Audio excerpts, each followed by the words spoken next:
Aproveitando, eu quero responder a um comentário que eu achei interessante, uma pergunta, né? Um pedido de explicação, tá? Tem mais comentários aqui que eu vou ler também depois, mas muitos são parabenizando o canal, não é? Mas também tem pergunta. Mas eu vou ler aqui e responder, não é? É começar o ano respondendo o comentário do K Guilherme, tá? Muito obrigado, viu, meu irmão? Deus abençoe. Ele falou bem assim, ó, irmão, sou pentecostal da Assembleia de Deus Tradicional. Acredito eu que toda a igreja protestante é reformada só por seguir os pilares de Lutero e protestar contra os falsos ensinamentos católicos. Porém, eu não entendi o seu vídeo a respeito da diferença de vocês. Eu não conheço um culto tradicional batista e fiquei confuso na parte em que o Senhor falou que toda igreja batista reformada é sensacionalista. Isso significa o quê? Os cultos batistas são movidos a sensações, emoções do momento? Eu realmente estou confuso e gostaria que o Senhor explicasse a história do começo. Ótimo, muito obrigado, viu, por isso. Vamos aqui por partes, tá? Para entender bem essa questão. Então, começando aqui do começo. Eu sou pentecostal, da Assembleia de Deus Tradicional. Acredito que toda a igreja protestante é reformada por seguir os pilares de Lutero e protestar contra os ensinamentos católicos romanos, né, os católicos. Então, essa informação não está correta, meu irmão. Eu até entendo a sua linha de raciocínio, né? Parece bem lógico, é bem simples de entender. É reforma protestante e logo toda igreja que vem da reforma é reformada. Mas não é bem assim, né? Então, nós temos protestantes, certo? Mas o protestantismo ele não é homogêneo. Logo, você tem várias tradições que surgem a partir da reforma. Então, por exemplo, você tem, começando, né? Então, Lutero dá nome ao luteranismo, tá? É uma tradição protestante peculiar, luterana, certo? E ali, quase que paralelo praticamente, né? Pouco tempo depois, você tem, não é, uma tradição que vai ganhar o nome histórico de reformada, tá? É diferente. Começando com Zwinglio, na Suíça, não é? Também se espalha um pouco para Berna, né? Tem até as 10 teses de Berna. E aí, quando chega numa segunda geração, você tem Calvino organizando toda essa turma reformada.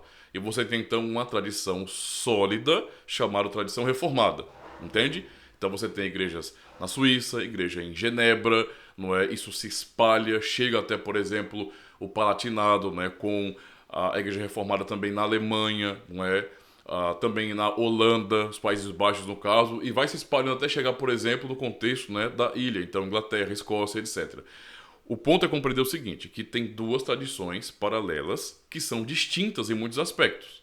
Então não são a mesma coisa. Não, tem uma coisa, então é tudo protestante, mas uma coisa é o luteranismo e outra coisa é a Igreja Reformada, né? Ou o que foi apelidado, não é, de calvinismo, certo? O calvinismo, na verdade, é um apelido pejorativo, né? É quase como um xingamento histórico, mas meio que o nome ficou consolidado, mas os reformados, né, sempre se entenderam como reformados e não como calvinistas, beleza? Isso aí é mais uma questão de acusação e que nós seguimos Calvino, o que não é realidade, né? Tanto é assim que nós não subscrevemos como doutrina oficial da igreja nada que Calvino escreveu, de verdade, né? Particularmente falando, não. Nós temos documentos confessionais, não é, reformados. Esse é o ponto a compreender, tá? Então uma coisa é a igreja luterana, né? É a igreja protestante, mas é luterana, e outra coisa é a igreja reformada, que é protestante, mas é reformada, é diferente. E aí você tem também a reforma chegando no contexto da Inglaterra, né? Um pouco antes do próprio calvinismo em si chegar ali, mas você tem, por exemplo, o anglicanismo. Então a igreja anglicana, ela é bem diversa, já tenho aprendido que dentro da igreja anglicana, né, ou do anglicanismo, você tem várias vertentes também, né? Tem uma vertente que é um pouco mais reformada, outra é de uma alta liturgia, mais parecida com os católicos romanos. Tem todas essas nuances aí, mas são protestantes também do mesmo jeito, mas são anglicanos, já é diferente. Quando você chega, por exemplo, no contexto do século XVII, não é, quando tem a grande Assembleia de Westminster, você já tem vários grupos ali. Você tem grupos bem distintos, não é? Quakers, não é? E outros ali também, os puritanos, não é? E aí você tem também, por exemplo, os governantes, não é? Na Escócia. São grupos distintos, ok? E que depois, não é? Você vai perceber o seguinte, que há uma certa diferença entre o que alguns grupos particulares creem ou entendem. E aí você tem umas certas divisões nesse sentido. Então você tem, por exemplo, uma separação entre os presbiterianos, que vem do contexto da Escócia com John Knox, não é? Então, os presbiterianos, eles mantêm, né, uma linha reformada, como nos Países Baixos, como João Calvino, né? Então, estão mais próximos nesse sentido. Mas você também tem ainda, não é, no contexto da fé reformada, o congregacionalismo, que já acaba negando ou rejeitando a ideia presbiteral, o sistema de governo presbiteriano, né, digamos assim, presbiteral. Eles não rompem com a teologia do pacto, então continuam a batizar crianças. Há uma compreensão da teologia do pacto como os presbiterianos e também como as igrejas reformadas no contexto do continente, desde os Países Baixos até Genebra também com Calvino. Tá? Então, assim, mas já há uma pequena diferença. Então, isso já é o suficiente para um rompimento, uma separação entre presbiterianos e congregacionais. E também você tem uma outra separação, não é? Vinda aí pelos puritanos mais separatistas, né, que vai dar origem aos batistas, por exemplo. Né? Aí você já tem uma coisa um pouco mais diferente, porque esse novo grupo que rompe com a tradição reformada, digamos assim, ortodoxa, acaba negando certas nuances da teologia do pacto e acabam estabelecendo uma teologia do pacto um pouco diferente da nossa, não é? Que, consequentemente, acaba negando o pedobatismo e algumas questões assim, não é? E mesmo o sistema de governo também. Então, assim, já há uma diferença. Esses grupos iniciais, não é, já do século XVII, digamos assim, eles também elaboram confissões de fé. Não é? Então tem a Confissão de Savoy, Confissão Congregacional, no caso, né? Confissão Batista, não é? Já tem os padrões de fé de Westminster, que são presbiterianos. E sem contar as 6 formas de unidade, não é? A confessionalidade, por exemplo, do continente. Certo? Então são todos grupos protestantes, mas com diferenças, não é? Que são suficientes para que haja uma separação. Tá? Então, nem todo grupo da reforma protestante é reformado, tá certo? Por isso, quando nós falamos de igreja reformada ou fé reformada, falamos sobre algo muito peculiar, muito sólido, não é? Que você consegue distinguir das demais tradições protestantes, não é? Justamente por conta da sua confessionalidade, ou seja, da sua doutrina preservada nas confissões de fé, não é? No seu próprio estilo de culto, de vida, etc. Então é isso. Há uma distinção, tá? Então nem todo grupo que vem da reforma protestante é reformado, mas é protestante. E a tradição reformada é uma tradição peculiar, particular, ok? Continuando. É claro que naquele contexto todos estavam protestando contra o catolicismo romano, tá? Então, porém, eu não entendi o seu vídeo a respeito da diferença de vocês. No caso, qual a diferença? Eu não conheço um culto tradicional batista. Então, até para ficar claro, viu? Eu não sou batista não, sou reformado, tem diferença. Sempre há aqui no grupo a discussão, porque tem batistas que se chamam de reformados, não é? Eu os vejo como batistas particulares, porque historicamente é o que eles são. Mas eles se chamam de reformados, não é? Eu respeito o que eles estão dizendo de si mesmos, não é? Então eu vou respeitar com certeza, não vou negar que estamos muito próximos, especialmente por conta das confissões, não é? Então eu tenho uma admiração sim pelos batistas que são particulares, confessionais e que se chamam de reformados. Eu só não reconheço como reformados como nós, não é? Nós estamos muito mais ligados a Calvino, às igrejas da Holanda, dos Países Baixos no caso, do continente ali, não é? E também aos presbiterianos. Entende? Então tem essa diferença. Então eu não sou batista, beleza? Batista já é outros 500, vem ali depois de Westminster, tá bom? Então, um culto batista tradicional, e fiquei confuso na parte que o senhor falou que toda igreja batista que é reformada, né, no caso essas que são particulares, reformadas confessionais, é sensacionalista. O irmão entendeu errado, não é sensacionalista, mas é cessacionista. Cessacionista, ok? Não tem nada a ver com sensacionalismo, nem com sensação, nada a ver. É cessacionista. A ideia do cessacionismo, não é? É a ideia de que os dons carismáticos revelacionais, eles cessaram. Quer dizer o quê? Que os reformados, historicamente falando, e os batistas continuam também com esse entendimento, não é?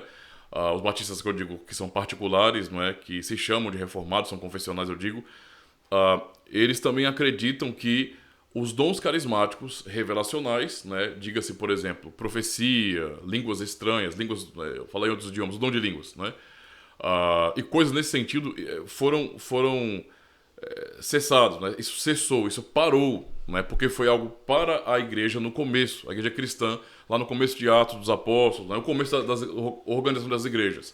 Então isso atendia àquela necessidade daquele contexto, né? Atendia aquele contexto, não é algo para os nossos dias, tá? Isso não quer dizer que nós somos incrédulos com relação ao poder de Deus, não confunda as coisas. Cessacionismo é a compreensão de que os dons revelacionais, dons carismáticos revelacionais, eles cessaram, tá? Eles não estão mais em vigor, eles não são mais plenos na igreja, não há pessoas com dons disso na igreja, é a nossa compreensão, certo? Embora creiamos sim, não é que Deus ele faz milagres, isso aí não é uma dificuldade. Então não confunda cessacionismo com incredulidade, não é a mesma coisa.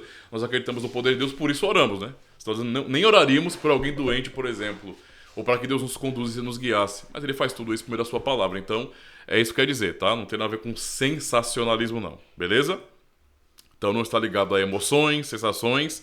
Eu espero que o irmão tenha compreendido isso, tá? Então há essa distinção, certo? Temos, de maneira geral, é claro, né? Temos o protestantismo acontecendo, mas ele se divide em várias vertentes, várias tradições que são distintas a tal ponto de não poderem estar juntas. Então o protestantismo não é um movimento homogêneo, não tem como acontecer isso aí, tá? Porque há distinções, não é, em relação à interpretação da Bíblia. Esse é um ponto muito claro. Então nem todo protestante é reformado, entende? Logo, as comunidades que hoje se chamam de evangélicas, a maioria absoluta não são reformadas. Não são, tá? Reformados são aqueles que subscrevem confissões reformadas, isto é, eles têm documentos confessionais reformados. Por exemplo, seu irmão não conhece sobre isso, mas eu, como um cristão reformado, né, eu subscrevo ou adoto, né, como explicação fiel da palavra de Deus, não é, esses documentos aqui. Né? Os presbiterianos, eles têm os padrões de fé de Westminster, não é? Que tem uma confissão de fé, o catecismo maior, o breve catecismo. Aqueles que subscrevem completamente as confissões, né? Os padrões de fé de Westminster, subscrevem também diretório de culto público, familiar, etc. Há toda uma confessionalidade bem desenvolvida. Sempre foi assim, desde o começo da reforma, então é normal isso aí. Então eu, por exemplo, subscrevo como confissão de fé a confissão belga. Na confissão belga, nós temos aqui, por exemplo, artigos, não é, que explicam a nossa fé. Por exemplo, vai na confissão belga, você vai encontrar, por exemplo, tem uma introdução aqui, né, tem artigo 1, por exemplo. Só existe um Deus, não é? Então, uma explicação básica sobre Deus ser único. Vai dizer o quê? Todos nós cremos com o coração e confessamos com a boca que só existe um Deus, que é um ser espiritual e simples. Ele é eterno, incompreensível, invisível, imutável, infinito, onipotente, perfeitamente sábio, justo, bom e a fonte transbordante de todo bem. Não é? E aí tem o artigo 2, como Deus se faz conhecido a nós. É a nossa explicação da fé. Não é? Nós estamos confessando a fé, é isso que nós cremos. Não é? No caso, na explicação da palavra de Deus, é assim que nós fazemos, confessando a fé por escrito realmente. Então, um documento do século XVI, a confissão belga, certo? Que as igrejas reformadas da tradição continental, não é?